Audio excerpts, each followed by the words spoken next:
Hello बच्चों, आज की इस टॉपिक में पढ़ाते हैं रेडियो एक्टिव पदार्थ की अर्धआयु क्या होती है।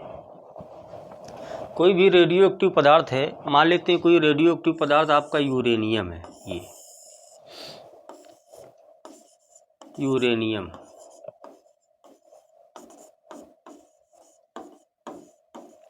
ये रेडियो एक्टिव पदार्थ है और ये रेडियो एक्टिव पदार्थ से किरणें निकलती हैं। कौन कौन? अल्फा किरणें, बीटा किरणें और गामा किरणें। तो जब किसी रेडियो एक्टिव पदार्थ से अल्फा, बीटा, गामा किरणें निकलती हैं तो वो पदार्थ क्या होता है? कम होता चला जाता है। मान लेते हैं ये यूरेनियम पदार्थ है, 1 kg है ये, और जब इससे अल्फा, बीटा, गामा किरणें निकलती रहेंगी तो ये पदार्थ क्या होगा? कम होगा। तो ये मान लो पदार्थ बचा, अब कुछ समय बाद बचा कितना? ½ kg बचा। इसका मतलब 1 kg था तो ½ kg बचा। तो इस में जो समय लगा है उस समय को हम क्या कहते हैं? अर्ध आयु कहते हैं।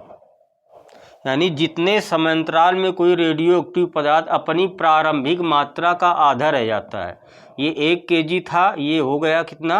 ½ kg। तो इसमें 1 से ½ kg होने में जो समय लगता है उसे हम क्या कहते हैं? अर्ध आयु, आधा समय। तो इसकी परिभाषा पढ़नी है, देखते हैं।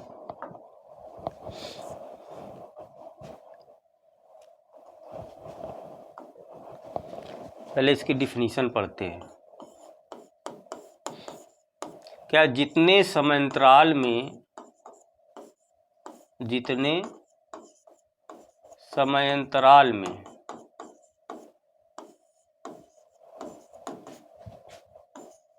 कोई रेडियो एक्टिव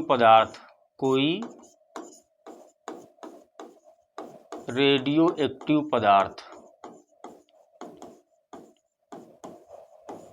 जितने समयांतराल में कोई रेडियो एक्टिव पदार्थ अपनी प्रारंभिक मात्रा का आधा रह जाता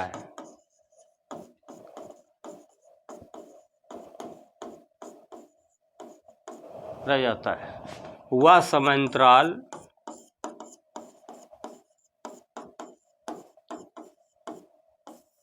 अर्ध आयु काल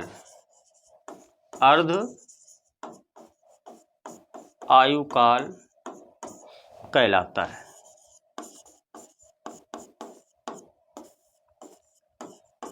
और इसे हम कैपिटल T से प्रदर्शित करते हैं।